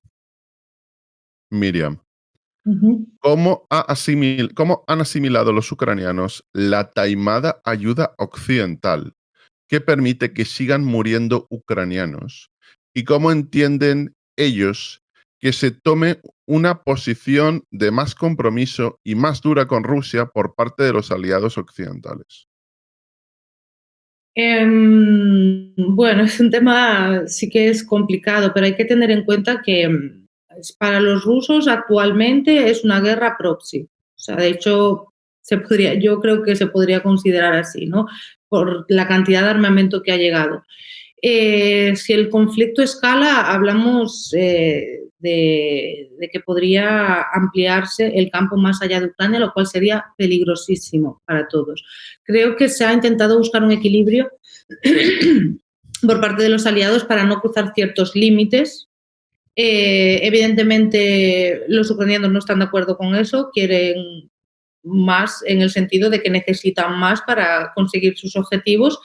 Pero bueno, igualmente se han mostrado agradecidos muchas veces, o sea, siempre, porque saben que sin eso pues tampoco podrían haber resistido hasta hoy, ¿no? Que evidentemente no es solo la munición, el armamento, es la gente que se está muriendo y ahí va, y ese es su su triunfo, pero bueno, yo creo que es lógico que los aliados occidentales pues equilibren muy bien cada paso que dan en cuestión de armamento, porque nadie quiere, y yo estoy convencida, nadie quiere que este conflicto salte las fronteras de Ucrania y nos veamos en un escenario peligrosísimo para todo el continente, sino para todo el mundo. Vamos con la siguiente cuestión de pillitos.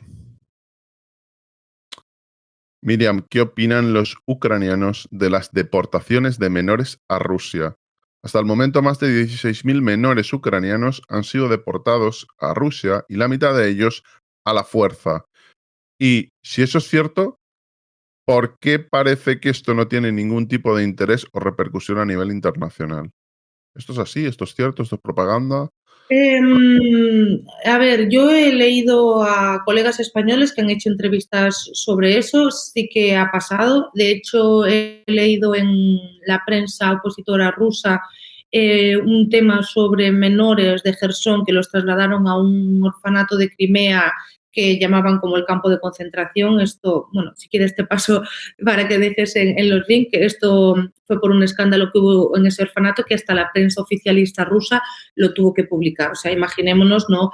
Sí que yo desgraciadamente no he podido comprobarlo allí porque es complicado, pero sí que he visto noticias y testimonios en ese sentido. He visto también esa noticia de los 16.000, a priori, pues, bueno, es lo que dicen. No, yo, insisto, no lo he comprobado, pero evidentemente es algo que puede haber pasado, sí. Vamos con la siguiente cuestión. Miriam, cuando se venga abajo el régimen de Alexander Lukashenko en Bielorrusia, ¿es de suponer que habrá una intervención militar rusa previa a la unificación con Rusia? A ver, es que es una pregunta un poco complicada, ¿no? Es un poco, ¿cómo decir? Bueno, vamos a resumir. Para la oposición bielorrusa, ahora mismo su país está ocupado por toda la cantidad de militares que hay allí estacionados, ¿no? Ellos lo consideran una ocupación y quieren que se reconozca así internacionalmente.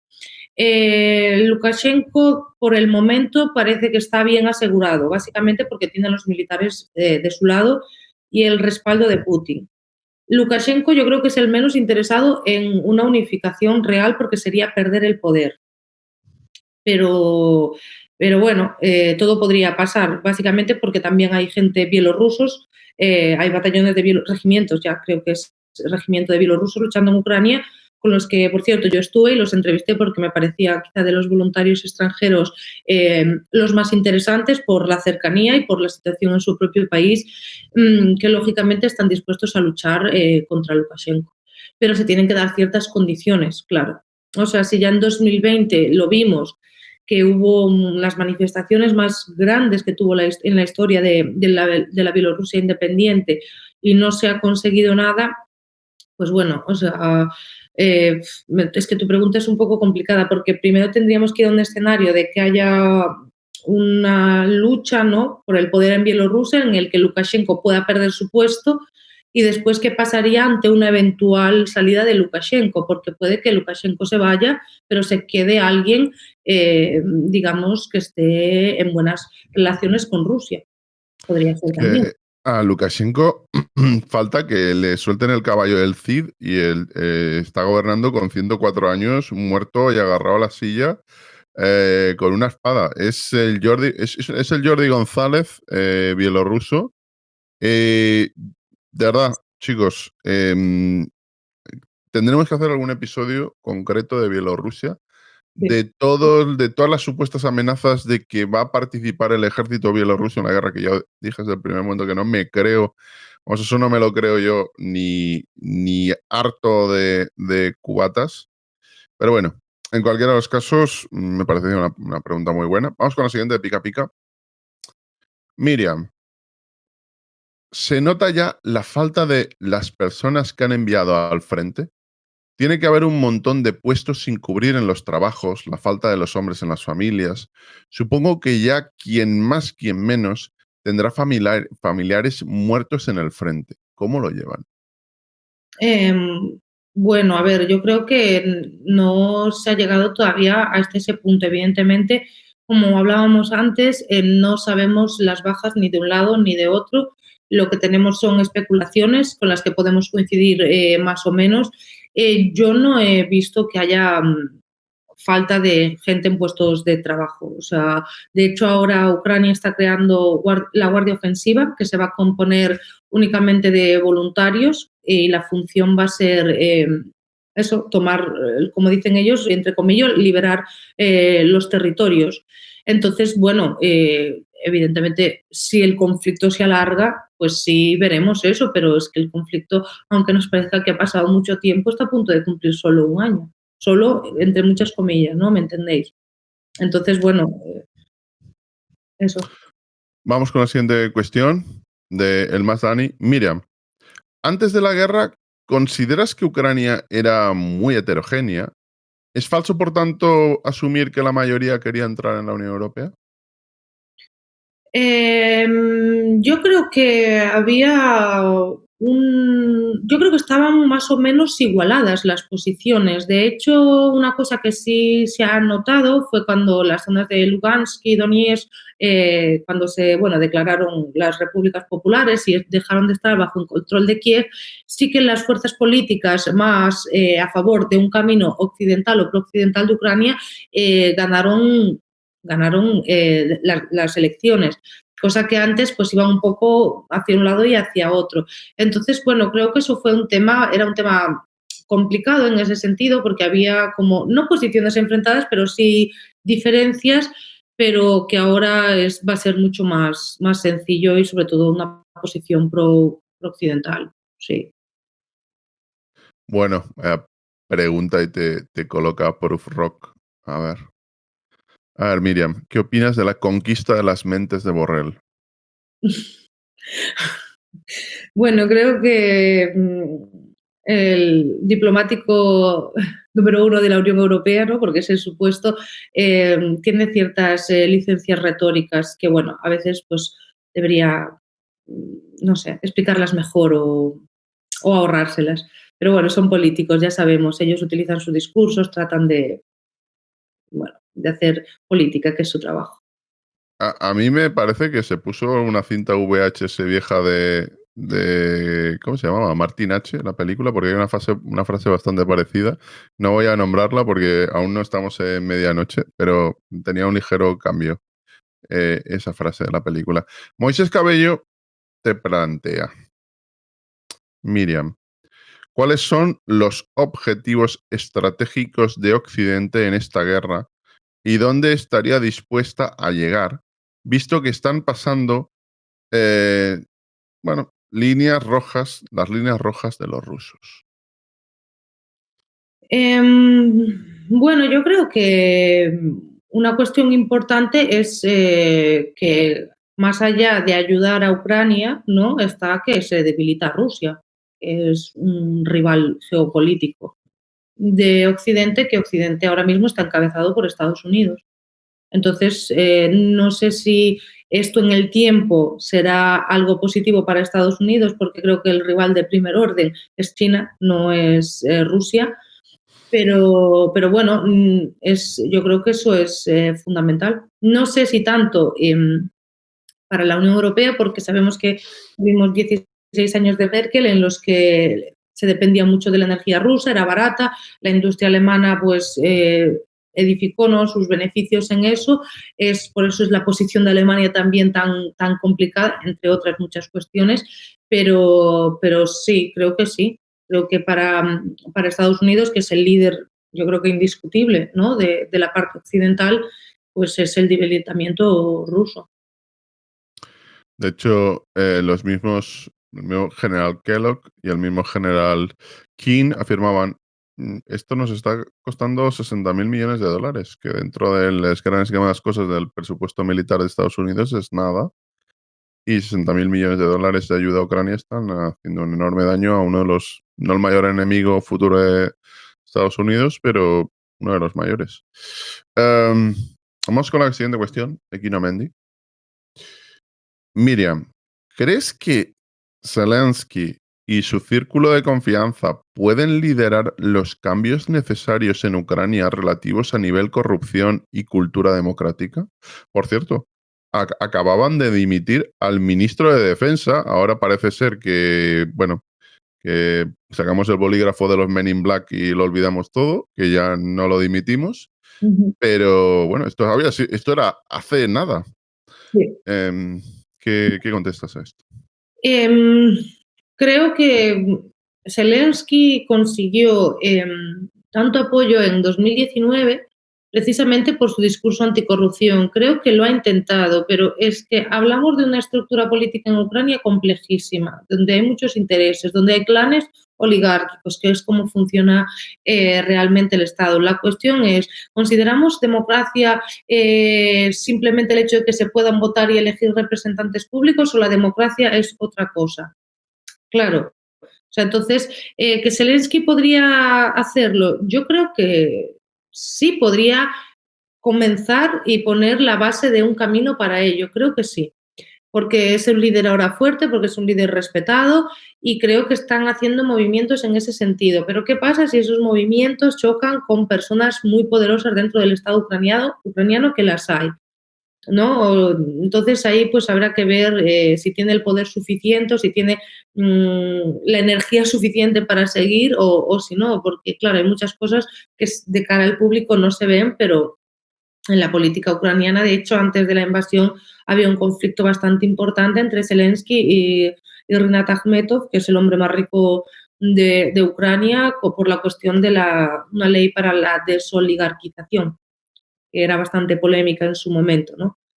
Entonces, creo que sí podría dar los pasos para ello. Creo que lo que hemos visto últimamente, ¿no? Con dimisiones, han despedido a gobernadores, es un camino para ello, pero es un trabajo que requiere mucho tiempo. Porque, Bueno, bueno, tanto es así, chicos, que yo estoy convencido que una de las razones, no voy a decir la única, pero una de las razones de que al final se realizara la invasión en ese momento es que la popularidad de Zelensky estaba hundiéndose. Hasta el punto, si veis, creo que estaba en el índice de aceptación, hablo de memoria, al 55%, ya iba por el 31% y cayendo en picado. Y era un líder, yo creo que en el Kremlin pensaban, la inteligencia rusa llegó a la conclusión de que no iban a haber nadie que fuera a apoyar a un presidente que se estimaba poco apoyado y débil. Y luego estas cosas del destino, ¿no? Que nunca sí. sabes al final, en un momento difícil, cómo reacciona alguien. Es que la Pero, gente, yo creo que en su momento todos los que seguíamos un poco la política pensábamos que Zelensky se iba a ir. O sea, fue una sorpresa y por eso también se le alabó tanto en Ucrania, porque además yo creo que fue fundamental, o sea, que él se mantuviera fue fuerte. clave, perdón. Es que lo que acabas de decir, eso fue clave. Sí, Coge un avión y se va y a lo mejor estamos hablando de otra cosa ahora. sí, yo lo creo también. Sobre todo aquel vídeo famoso fuera de Kiev con los ministros, estamos aquí, vamos a ganar, yo creo que eso fue clave y creo que precisamente el factor sorpresa y de que nadie se lo esperase es lo que ha hecho que Zelensky sea tan querido, ¿no? En su país a día de hoy. También tiene sus críticos, ¿eh? Pero bueno, eso fue algo yo creo que fundamental. Y no solo en Ucrania, es que yo también pensaba, bueno, a ver lo que hace este, ¿no? Porque por lo que tú comentabas precisamente. Vamos con la siguiente cuestión de adicto al pollo frito. Miriam, ¿no es conveniente ver la guerra en perspectiva si lo hacemos desde el nacionalismo ruso que busca la unión a Rusia de todos los territorios habitados por minorías rusas, incluyendo no solo el Donbass, sino toda Ucrania, por eso de ser rusos refractarios, entre comillas? De forma que para cortar futuros conflictos tendría que suceder como con las minorías alemanas fuera de Alemania en 1945 y 46 para desactivar ese problema. Estás intentando decirnos, adicto al pollo frito, que hay que coger a toda la población ruso parlante o ruso étnica de Lituania, Letonia, Estonia, Kazajistán, Ucrania, Bielorrusia y meterla en Rusia. ¿O qué preguntas exactamente? Pero bueno, me, me meto aquí en territorio negociado de Miriam. A ver, ¿qué le contestas a Adicto al Mm, Pollo Frito? Es que me parece una pregunta muy complicada precisamente porque después de que cayó la Unión Soviética, muchísima gente de Rusia se quedó en países que ya no son Rusia, ni que incluso durante la Unión Soviética eran Rusia porque eran repúblicas diferentes y se las reconocía como tal, ¿no? A pesar de los del Pacto de Varsovia. Entonces, me parece una pregunta complicada y que llevaría o sea, imposible, básicamente, porque Rusia no se puede meter en un conflicto por recuperar territorios donde viven rusos porque es que no le daría su ejército ni podría asumir algo así, ¿no? O sea, no creo que eso vaya a pasar.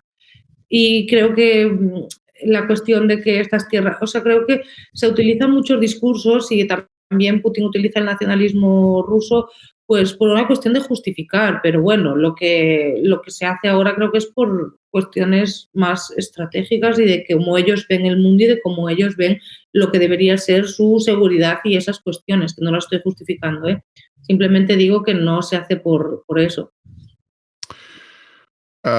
Marinero de Luces te plantea algo que justamente es la tesis de Seihan y es una pregunta muy compleja. Te plantea, Miriam, ¿no hay un componente racial en esta guerra? En el sentido de que Putin necesita de la, entre comillas, sangre eslava ucraniana para compensar el peso demográfico cada vez mayor de los no rusos étnicos en la propia Rusia. Bueno, chicos, antes de que conteste Miriam a esto, os tengo que decir, porque no tenéis por qué saberlo si no os ha interesado este tema, Rusia, si Ucrania es un país complejo, Rusia es 50 veces más complejo.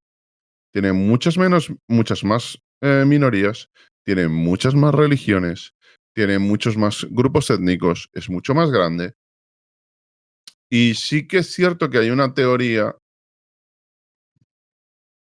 que dice que en las próximas décadas el conjunto de lo que era la espina dorsal de Rusia, que era la Rusia eslava, acabaría cambiando a una Rusia mucho más si cabe, multiétnica, con lo cual tendría que cambiar lo que es Rusia. Y te plantea Marina de Luces si no necesitaría de justamente incorporar a esta Ucrania para seguir manteniendo esta espina dorsal de este tipo de Estado. Yo no creo que sea por eso, porque básicamente Ucrania también tiene ese problema. Ucrania no tiene un censo oficial ni bien hecho desde hace 20 años. Realmente no se sabe la población, se hace una estimación también, pero no se sabe cuánta gente hay en Ucrania. Se habla, los más optimistas 45 millones, los más pesimistas 37. ¿No? Soy 45, bueno, yo hace tiempo que no creo en los Reyes Magos, pero yo creo que no llega a los 40 por muchas razones. Sí, claro. Entonces, la anexionar como han pretendido, ¿no? Como todas esas regiones, no creo que vaya a cambiar esa tendencia, sobre todo si lo haces mediante la guerra y esa guerra está costando generaciones enteras de gente que se está muriendo. Entonces no creo que sea esa la razón principal, porque todas las zonas que están quedando arrasadas veremos cuánto tiempo tardan en recuperarse, ¿no? Y sobre todo y cuestiones económicas y cómo va a quedar esa sociedad, como hablamos antes, de traumas, de todo. Entonces, bueno, creo que una tendencia que no solo se da en Ucrania ni en Rusia, que se da en muchos países de Europa, pues no creo que sea por eso, la verdad. Perdón por la conquista te plantea. Miriam, el que, como tú dices, Ucrania esté forjando un Estado étnico netamente ucraniano, ¿no puede suponer un motivo de nuevos futuros conflictos? Bueno, yo no dije eso exactamente, creo, o por lo Yo creo menos que tampoco, pero bueno. creo que no se me hablamos de cómo debería o cómo sería la mejor forma en la que debería configurarse el Estado ucraniano para conseguir una unidad que fuese compartida por toda la gente que allí lo habita, que son ucranianos también, pero hay otras minorías. ¿no? Evidentemente, siempre estas cuestiones siempre van a generar conflictos si hay un poder central muy fuerte que impone, no digo tampoco que sea el caso de Ucrania ahora mismo, ¿no? Un poder central muy fuerte que impone una identidad nacional, una etnia, una lengua, pues siempre va a generar conflictos como es lógicamente, y creo que se puede ver perfectamente que sin ser nada de eso tampoco España, pues hay problemas también con las cuestiones de la lengua, con las entonces, y sobre todo, y además en España, siendo étnicamente todos lo mismo, ¿no? Imaginémonos distintas religiones, distinta lengua, distintos países de origen. Entonces, claro, sí, yo creo que si Ucrania se decantase en un futuro por hacer algo así sería problemático, claro. Vamos con la siguiente cuestión de Rumpelsneck. Miriam, ¿un ruso entiende a un ucraniano? ¿Es un dialecto o un lenguaje diferente? El ucraniano es un idioma. Hay muchas veces habla una mezcla, ¿no? O sea, de un poco palabras rusas y palabras en ucraniano. Creo que para un ruso es bastante. O sea, yo estudié ruso y a mí me costaba entender ucraniano, por ejemplo, ¿eh? O sea, no sé si para un ruso a lo mejor es más sencillo, yo creo que tampoco. Creo que se entiende mejor bielorruso y ucraniano y bielorruso y polaco que no ucraniano y ruso. Pero no, es una lengua, sí, sí, sí. Y es de hecho la lengua del Estado ucraniano. Estafa bancaria te plantea. Pero, ¿y si los ucranianos pierden la guerra? ¿Qué pasará con el país? Es que claro, es que ¿qué es perder la guerra? ¿Cómo, Es dónde, una buena pregunta. ¿Qué es perder o ganar la guerra? claro, o sea, cómo, por ejemplo, si Rusia llega ahora a Kramatorsk y dice pues hasta aquí y lo vende como una victoria, ¿no? Pues Rusia no ha perdido la guerra, unos dirán pues sí la ha perdido, otros dirán no, que claro, que es perder la guerra, que Rusia ocupe hasta el Dnieper. Eso es perder la guerra, que Rusia ocupe Kiev. Es que estas preguntas me resultan muy complejas eh, por eso. O sea, no sabría qué decirte, la verdad.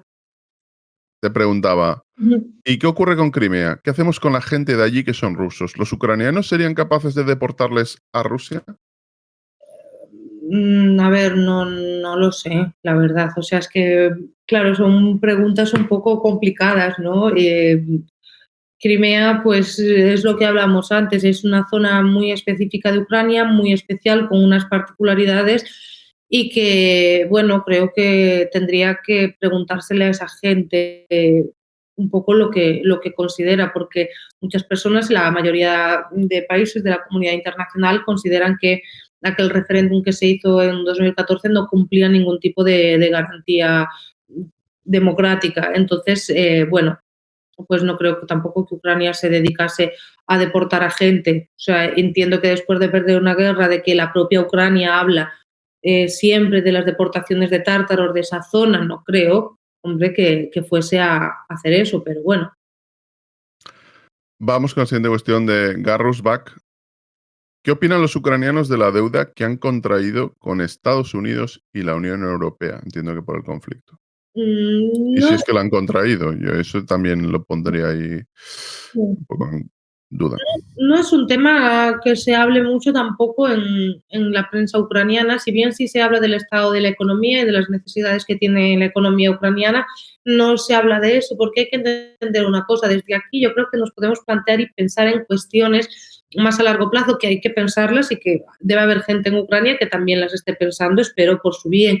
Pero claro, para el común de los ucranianos, es que ¿qué planes vas a hacer si no sabes si mañana vas a estar vivo? Es que esa es su realidad. Es que yo le preguntaba a unas mujeres, unas jubiladas, ¿no? Que acababan de perder su casa. Bueno, ¿y ahora qué van a hacer ustedes? Y yo qué sé si mañana voy a estar viva. Entonces, claro, o sea, una cosa es lo que hagan los políticos en Kiev y otra cosa es lo que le pasa a la gente, que es muy diferente.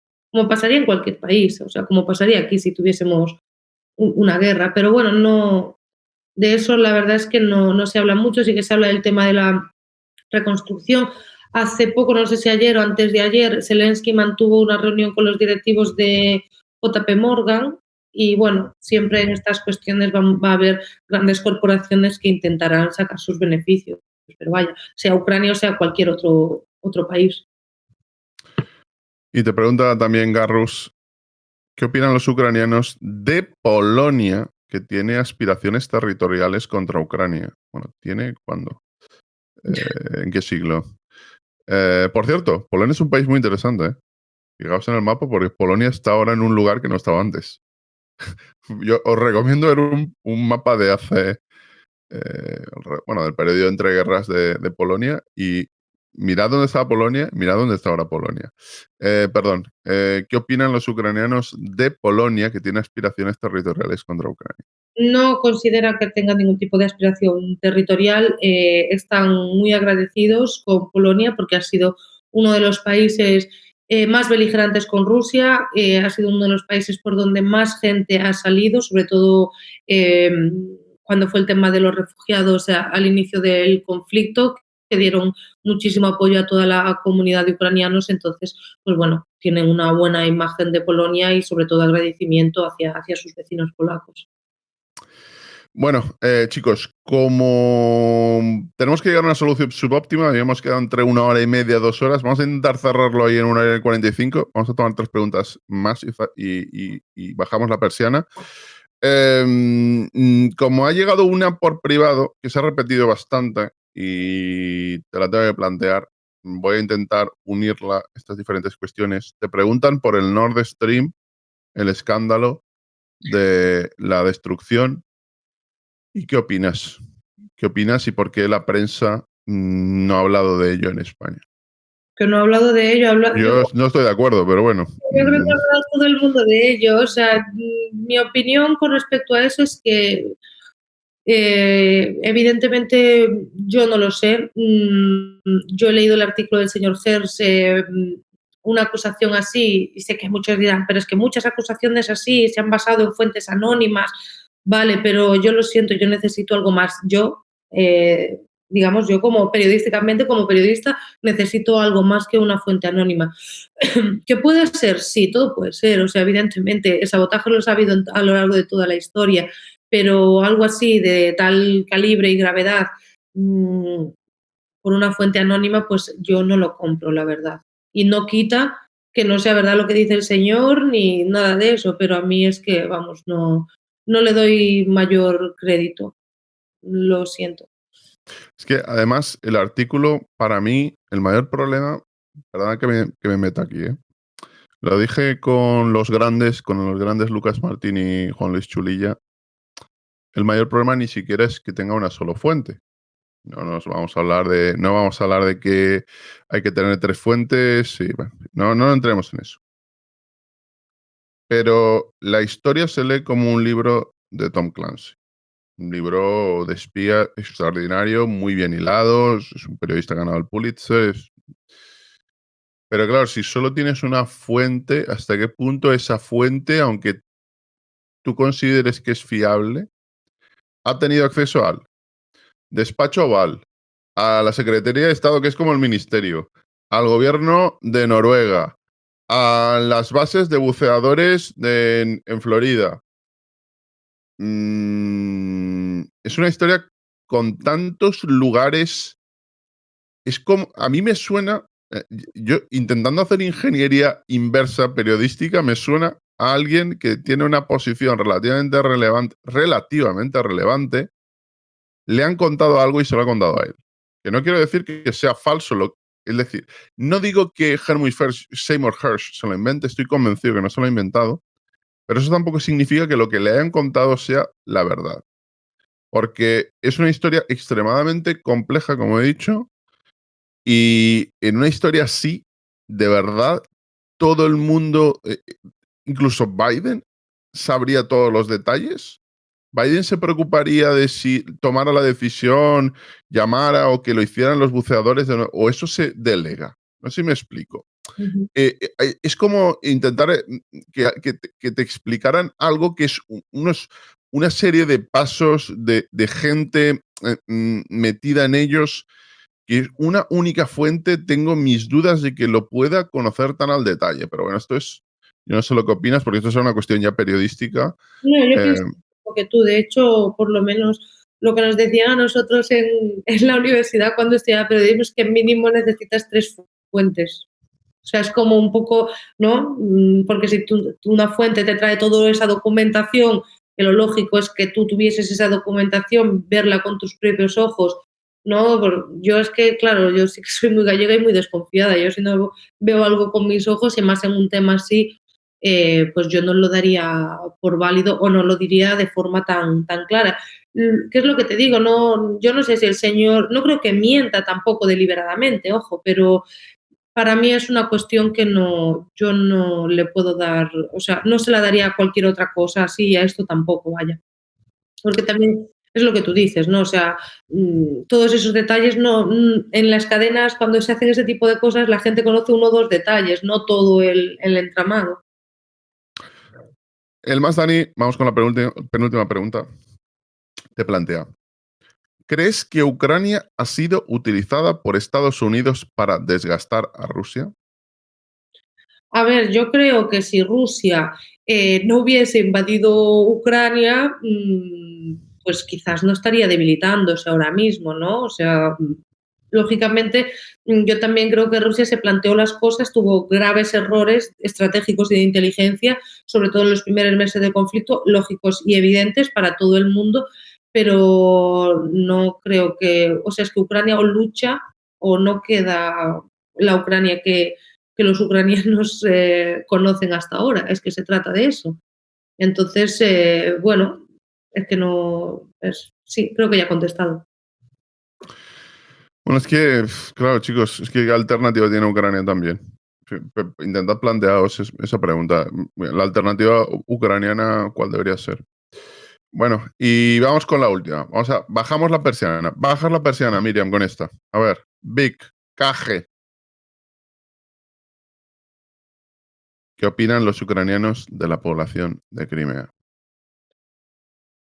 Bueno, yo he conocido en Lviv a ucranianos que se habían ido de Crimea en 2014. Ahora que me estoy acordando, estuve hablando con ellos. Lo que me contaban es que ellos eran ucranianos como sus vecinos, pero que no querían irse con Rusia y que sí que hay gente que quiere irse con Rusia porque Crimea, es lo que hablamos aquí durante todo este ratito, tiene unas condiciones muy específicas, pero bueno, lo que dicen es que son ucranianos como ellos, sobre todo desde el Estado ucraniano. Y así es lo que se dice, esto es Ucrania, como Donetsk es Ucrania y Lugansk es Ucrania.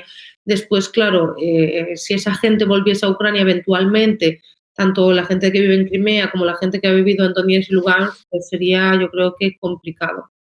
Sobre todo la gente que vive en el Donbass. Sería complicado porque creo que hay posiciones que serían irreconciliables durante generaciones. Y son todos ucranianos, vaya, o sea, pero creo que después de todo lo que ha pasado entre ellos y los 8 años de guerra, más ahora la invasión, eh, bueno, si aquí ha pasado tanto tiempo desde que ha ocurrido la guerra civil, es por poner un ejemplo, ¿no? Y la mayoría ni la vivimos y sigue levantando tantas pasiones, imaginémonos, ¿no? Si un conflicto estuviese vivo, pues cómo nos miraríamos unos a otros, ¿no? Chicos, bueno, veo que el último comentario del Oleo Mi Aldea es: Miriam me ha reconciliado con Descifrando la Guerra. Oye, qué bonito. Pero te tengo que decir algo, mira. Hemos tenido a Néstor.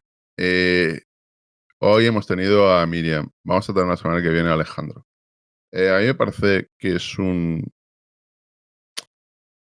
proyecto extremadamente necesario de gente joven que intenta dar información de calidad. Entonces, chicos, no te tiene que haber reconciliado. Creo que ha hecho un gran papel explicando el conflicto, ha estado superlativa. Pero Néstor también es alguien, es una voz que merece ser escuchada, y Alejandro, ya veréis cómo os va a gustar también. Bueno, Miriam, ¿algo que añadir? Nada, que muchas gracias y que ha sido un placer estar aquí. Bueno, chicos, pues yo solo recordaros que podéis seguir a Miriam en Twitter. Vais a mi perfil porque estará enlazado. Estará enlazado también en las notas de este episodio. Estará enlazado en iVoox, estará enlazado en YouTube. A ella la podéis seguir en @mir_medeiros. Y bueno, podéis seguir también los artículos que puede estar publicando y que publica en Descifrando la Guerra. Y nada más, que si habéis aguantado nada menos que 1 hora, 49 minutos y 2 segundos, qué menos que suscribiros. Qué menos, por favor. Un abrazo, nos vemos. Hasta luego.